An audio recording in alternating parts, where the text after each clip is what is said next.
नमस्कार। Electoral bond पर सरकार और एसबीआई दोनों फंसते हुए नजर आ रहे हैं। आज सुप्रीम कोर्ट ने एसबीआई को फिर से फटकार लगाते हुए साफ कह दिया है कि आप कोई भी जानकारी हमसे छुपा नहीं सकते हैं, आपको हर जानकारी सार्वजनिक करनी होगी। इससे पहले 18 अप्रैल का समय दिया था एसबीआई को यूनिक नंबर जारी करने के लिए, लेकिन आनाकानी करने के बाद आज सुप्रीम कोर्ट ने फिर से सख्त निर्देश दे दिए हैं कि अब 21 अप्रैल तक किसी भी हालत में आपको सारी जानकारी सार्वजनिक करनी ही करनी होगी। इस पर चर्चा करने के लिए हमारे साथ भरत जी हैं। भरत जी, आज सुप्रीम कोर्ट ने क्या कुछ निर्देश दिए हैं? सीजीआई चंद्रचूड़ बहुत नाराज नजर आ रहे थे एसबीआई से, और जिस तरीके से दिखाई दे रहा है कि इलेक्टोरल बॉन्ड्स पर सरकार और एसबीआई दोनों फंसे हुए हैं।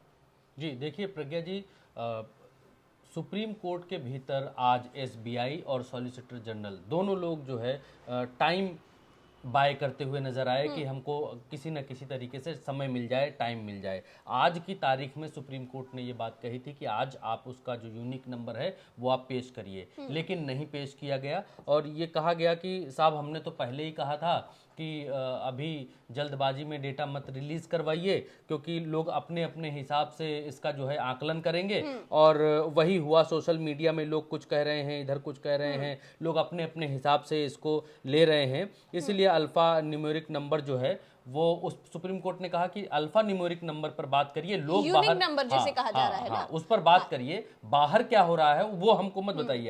आप सख्त लहजे में फटकारते हुए कहा। देखिए भीतर क्या हुआ कि भीतर सीजीआई ने कहा, अंदर क्या हुआ वो मैं लिखित आपको बता रहा हूं। सीजीआई ने कहा कि हम चाहते हैं कि चुनावी बॉन्ड से संबंधित सभी जानकारी का खुलासा किया जाए जो आपके पास है। एसबीआई का रवैया ऐसा है कि अदालत बताए कि किस किस का खुलासा करना है। मतलब एसबीआई का रवैया ऐसा है कि अदालत बताए कि किस किस का खुलासा करना, मतलब कितना बताना है। हम बताएंगे कि पूरब की तरफ मुंडी करो तो पूरब की तरफ करके बैठे रहोगे। अच्छा। हम कहेंगे कि थोड़ा सा मुंडी घुमा लो तो वैसे बैठे रहोगे। हम कह रहे हैं डेटा दो, वो डेटा दो जो फुल एंड फाइनल डेटा है, न्यूमेरिक नंबर्स, जो भी नंबर्स हैं वो नंबर्स हमें दो, जिससे ये मालूम चले कि किस धन्ना सेठ ने किस पार्टी को कितना पैसा दिया। बस सॉल्व, खत्म, इससे ज्यादा कुछ नहीं है। तो फिर देखिए फिर क्या कहते हैं कि किस किस का खुलासा करना है, आप ऐसा व्यवहार कर रहे हैं। सीजीआई ने एससीएबी के अध्यक्ष आदिश अग्रवाल से कहा कि चुनावी बॉन्ड पर सीजीआई को लिखा गया उनका पत्र पब्लिसिटी स्टंट है। सीजीआई ने कहा कि अगर बॉन्ड को भुनाया जाता था तो ये कैसे पता चलता था कि वो फेक नहीं है। इस पर साल्वे ने कहा कि हम धनराशि का पता लगाते हैं और इस तरीके की दलीलें दे रही थी। फिर जो है सॉलिसिटर जनरल जो हैं उन मुकुल रोहतगी, सॉलिसिटर जनरल मतलब बैंक की तरफ से या सरकार की तरफ से जो वकील उपस्थित हुए थे, वरिष्ठ वकील मुकुल रोहतगी, उन केंद्र की तरफ से SG solicitor general Mukul Rohatgi ने कहा कि आपने फैसला दिया लेकिन कोर्ट के बाहर कुछ दूसरी तरह से इसे लिया जा रहा है। मतलब आपने कहा कि इसको जारी कर दो, जैसे है वैसे जारी करो। पहले सुप्रीम कोर्ट में एसबीआई की तरफ से कहा गया था कि हमारे पास दो अलग अलग लिस्टें हैं, एक धन्ना सेठों की लिस्ट है, एक पार्टीज की लिस्ट है। इसमें धन्ना सेठों ने कितना दिया उसमें लिखा हुआ है, पार्टीज ने कितना लिया ये लिखा हुआ है, लेकिन किस धन्ना सेठ ने किस पार्टी को कितना दिया ये नहीं है। इसके लिए हमको वक्त चाहिए। सुप्रीम कोर्ट ने पूछा कब तक का वक्त, तो इन्होंने बताया कि 30 जून का वक्त, जब चुनाव हो जाएंगे, गुजर जाएंगे, जब सब कुछ खत्म हो जाएगा तब का वक्त इन्होंने मांगा। लेकिन सुप्रीम कोर्ट उसमें सख्त हो गया। तो इस बार देखिए क्या बहाना लेकर आए सुप्रीम कोर्ट के भीतर। बहाना ये दिया कि मुकुल रोहतगी ने कहा कि आपने फैसला दिया लेकिन कोर्ट के बाहर कुछ दूसरी तरह से इसको लिया जा रहा है। जो अभी डेटा रिलीज हुआ है इसको दूसरी तरह से लिया जा रहा है। गंभीर मामला एसबीआई की अर्जी के बाद सामने आया। सोशल मीडिया पर भी अलग अलग तरीके से चलाया गया। अगर किसी ने किसी को पैसा दिया तो इसके बाद सब अपने अपने तरीके से उसे देखेंगे। मतलब अब इस पर उनका कहना है कि किसने किसको दिया। हम धन्ना सेठ हैं, हमने आपकी पार्टी को पैसा दिया तो हमने आपकी पार्टी को पैसा दिया, तो लोग उसे अलग नजरिए से देखेंगे। तो इससे एसबीआई को क्या लेना देना है कि लोग किस भी नजर से देखें? एसबीआई भारतीय जनता पार्टी का मित्र परिवार बनने की कोशिश कर रहा है। यहाँ पर ये दिखाई दे रहा है कि लोग अलग अलग नजरिए से लेंगे। अरे कोई किसी भी नजरिए से ले, आपको क्या लेना देना? बिल्कुल सही बात है। डेटा है, आप डेटा दीजिए। यही सुप्रीम कोर्ट जो है सख्त लहजे में कह रहा है। फिर इधर एसबीआई की तरफ से जो कहा गया कि अगर किसी ने किसी को पैसा दिया तो उसके बाद सब अपने अपने तरीके से उसे देखेंगे। एसजी की दलील पर सीजीआई ने कहा कि आप अभी बहस ना करें, अभी बहस ना आपकी करें। सहायता की जरूरत हमको नहीं है। अब बहुत कठिन लफ्जों में उन्होंने कहा, सख्त टिप्पणी में कहा कि आप अभी बहस ना करें, आपकी सहायता की, आपके मार्गदर्शन की जरूरत हमको नहीं है। हम जितना बोल रहे हैं आप उतना कीजिए, आप उतना कीजिए, हम जो कह रहे हैं वो दीजिए हमको जो है। अब इसके पीछे जो है एसजी ने क्या कहा, सॉलिसिटर जनरल ने क्या कहा, देखिए कहा कि सुनवाई के दौरान प्रशांत भूषण ने कहा कि बॉन्ड को लेकर अप्रैल 2019 में कोर्ट ने राजनीतिक पार्टियों से जानकारी मांगी थी, लेकिन केवल कुछ ही राजनीतिक पार्टियों ने इसको साझा किया था। इस पर सॉलिसिटर जनरल जो एसबीआई की तरफ से हैं, उन्होंने कहा कि इसके पीछे हिडन एजेंडा था। मतलब इससे पहले जो जानकारी मांगी गई थी बॉन्ड को लेकर 2019 में कोर्ट ने राजनीतिक पार्टियों से जानकारी मांगी थी बॉन्ड को लेकर, वो नहीं दी गई थी, किसी ने दी नहीं, बताया नहीं। स्वतः बता देते तो कोई दिक्कत नहीं होती, तो फिर सुप्रीम कोर्ट को इतना डंडा नहीं चलाना पड़ता। इस पर जो है सॉलिसिटर जनरल ने कहा कि इसके पीछे हिडन एजेंडा था, एजेंडा की वजह से जानकारी नहीं दी, बॉन्ड की वजह से बॉन्ड की जानकारी पहले नहीं दी। इसके पीछे सीजीआई ने कहा कि अगर आप 2018 की बात करेंगे तो वो उस फैसले की समीक्षा होगी जो हम नहीं करने जा रहे हैं। यहां हम पुनर्विचार याचिका की सुनवाई के लिए नहीं बैठे हैं, यहां हम आज की बात बताओ। आज हमने तुमसे कहा था कि हमको यूनिक नंबर दो, वो नंबर जिससे ये मालूम चलेगा कि किस धन्ना सेठ ने किसको कितना पैसा दिया। अब इसके आगे 2019 का जो डेटा है वो भी जारी किया गया, चुनाव आयोग को ये बताया गया कि हमने 2019 का डेटा भी जारी कर दिया। मतलब आज जो है सिर्फ और सिर्फ टहलाने की कोशिशें हुई कि हमने 2019 से 2024 तक का डेटा दे दिया है। तो उस पर सुप्रीम कोर्ट ने बहुत सख्त लहजे में ये बात कही कि आप सिर्फ और सिर्फ हम जितना बता रहे हैं उतना दीजिए, आधी अधूरी जानकारी हमें मत दीजिए। हम जो कह रहे हैं आज आपको डेटा देना था, आज आपने डेटा पेश क्यों नहीं किया। तो इस पर सॉलिसिटर जनरल ने कहा एसबीआई की तरफ से कि मिलॉर्ड हम पहले ही इसीलिए समय मांग रहे थे, आपसे ज़्यादा समय मांग रहे थे कि हम तब आपको पूरा डेटा एक साथ बना कर देते कि किस धन्ना सेठ ने किस पार्टी को कितना पैसा दिया। तो सुप्रीम कोर्ट ने कहा कि नहीं, हम उस तारीख में हम सहमत नहीं है, हमको 21 तारीख यानी गुरुवार, इसी 3 दिन के बाद हमको तत्काल नंबर्स चाहिए और शाम 5 बजे तक की वेबसाइट पर इलेक्शन कमीशन की अपलोड भी करके हमें वो दीजिए और दुनिया को ये पता चले कि किस धन्ना सेठ ने 21 मार्च को सारी जानकारी चाहिए। जी अभी 3 दिन के बाद 3 दिन के बाद 21 मार्च को सारी जानकारी दीजिए। अब सुप्रीम कोर्ट, प्रज्ञा जी देखिए कि इस मामले में कितना सख्त है, एक के बाद एक ऑर्डर दे रहा है, पीछे लगा हुआ है, फिर भी एसबीआई पीछे भाग रहा है कि कैसे भी करके देना ना पड़े, बताना ना पड़े।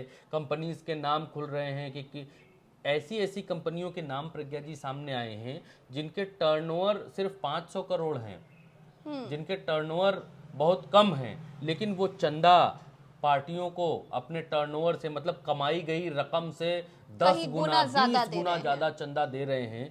तो इससे तो एक चीज तो पता चलती है कि देश के भीतर जो काला धन है वो खत्म नहीं हुआ है। मोदी जी की वो बात यहाँ पर फेल होती है कि नोटबंदी करने से काला धन खत्म हो जाएगा।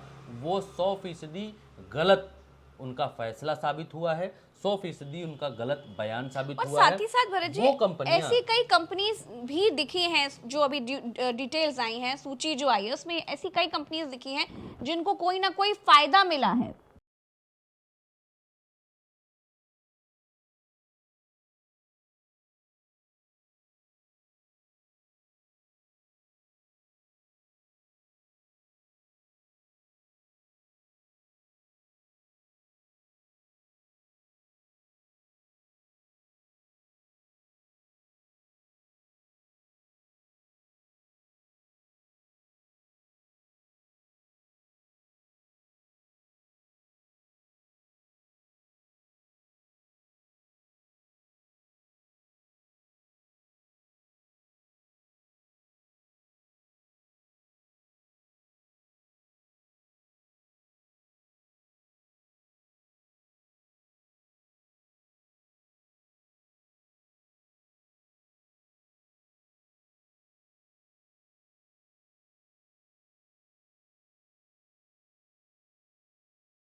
जाता है।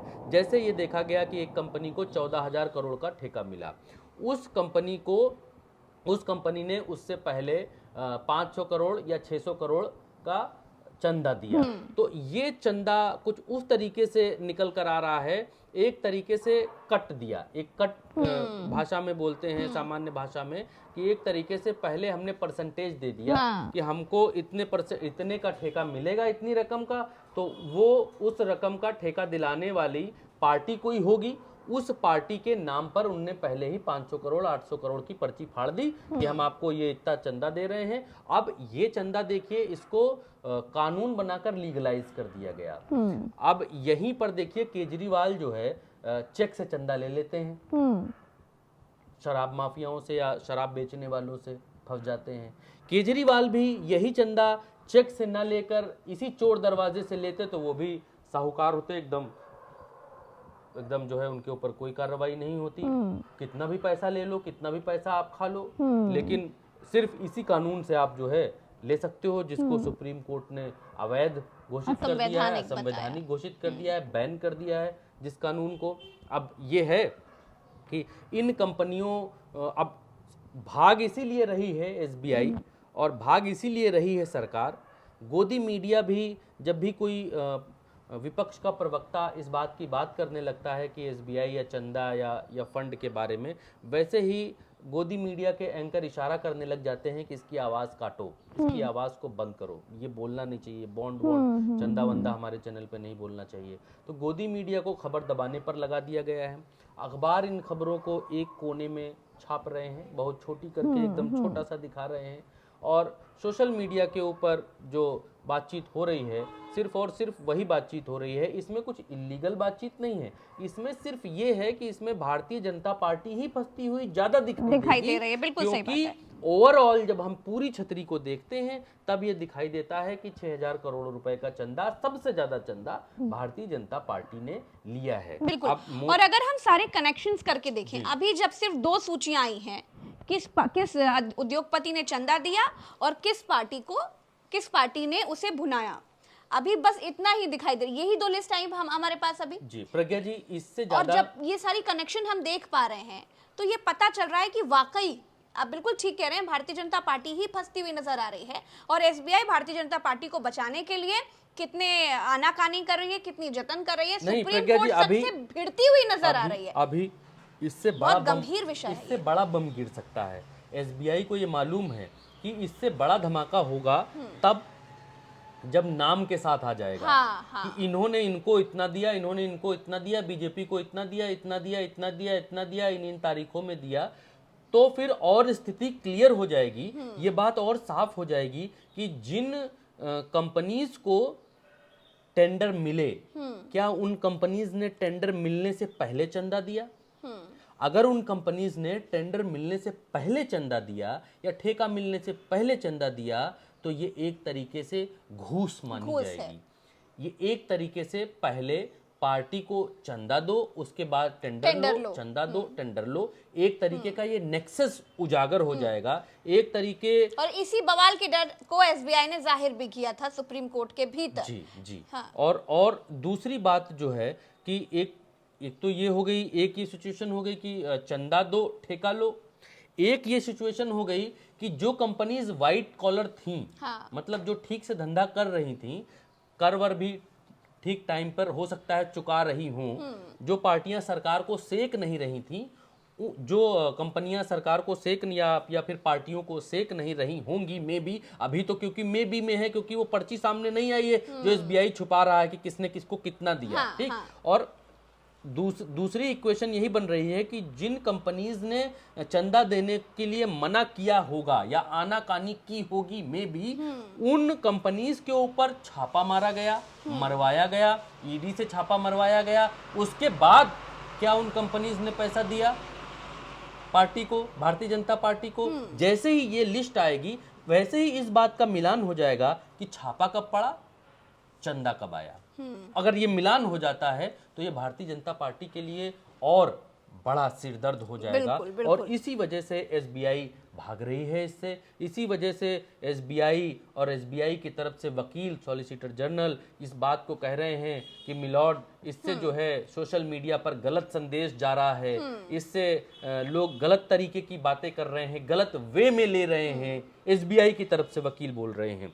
अब एसबीआई को इस बात की चिंता है कि लोग गलत वे में ले रहे हैं। आपको किस बात की चिंता होनी चाहिए? आपका एक बैंक है, आपके बैंक में पैसा आया, आपके बैंक से पैसा भुनाया गया। अरे ठीक, आपको तो अपनी आपको ड्यूटी करनी चाहिए। आपको अपनी ड्यूटी मींस कि आपको अपने पैसे से मतलब होना चाहिए, अपने ग्राहक से मतलब होना चाहिए। आपको इससे मतलब क्यों है कि इससे लोग गलत वे में ले रहे हैं, या फिर इससे मैसेज गलत जा रहा है, या इससे ये हो रहा है? क्यों मैसेज गलत जा रहा है? भाई आपके सामने कल्लू है, कल्लू ने आपकी बैंक में 1 लाख रुपए जमा कराया था। 1 लाख रुपए जमा कराने के बाद कल्लू को खेत जो है खरीदने की आवश्यकता आ गई। 1 लाख रुपया आपकी बैंक से निकाल लिया, उसने खेत खरीद लिया। तो जब वो जमा करा रहा है आपकी बैंक में तब आपको तकलीफ नहीं हो रही है, जब वो वापस आपकी बैंक से ले रहा है और खेत खरीदने जा रहा है तब आप कह रहे हैं कि नहीं दे सकते हम आपको, क्योंकि इससे जो है गलत मैसेज चला जाएगा कि कल्लू ने जो है खेत खरीद लिया। खेत खरीदे, वो कुछ भी करे, बाढ़ में जाए वो अपना पैसा लेके, तुमको क्या लेना देना है?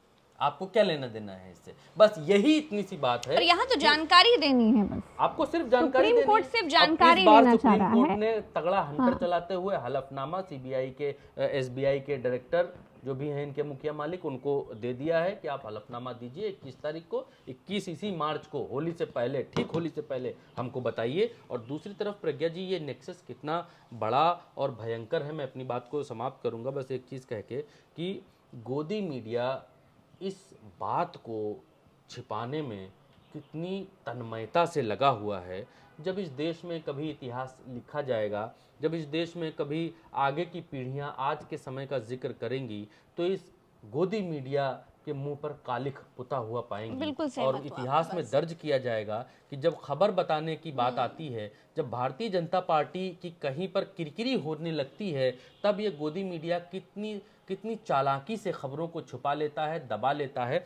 और इवन आप गोदी मीडिया पर अगर कोई विपक्ष का प्रवक्ता इस पर बात भी करना चाहता है तो उसकी आवाज़ को म्यूट कर दिया जाता है। प्रज्ञा, आज की तारीख में गोदी मीडिया से भ्रष्ट, बिकाऊ कोई संस्था। बिल्कुल सही बात है। और देखिए आज हमारे देश में जो कुछ हो रहा है, गोदी मीडिया तो खबरें दबाने की कोशिश कर रहा है, लेकिन खबरें दब नहीं रही हैं, क्योंकि हम जैसे तमाम पत्रकार आप तक वो सारी खबरें लेकर के आ रहे हैं। देखिए आज इलेक्टोरल बॉन्ड्स को लेकर के सुप्रीम कोर्ट और एसबीआई आमने सामने थे।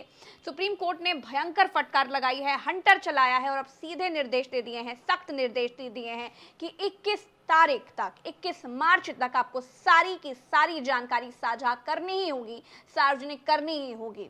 तो आज हम इस पर चर्चा कर रहे थे। हम फिर मिलेंगे आपसे एक नई चर्चा में। तब तक के लिए नमस्कार।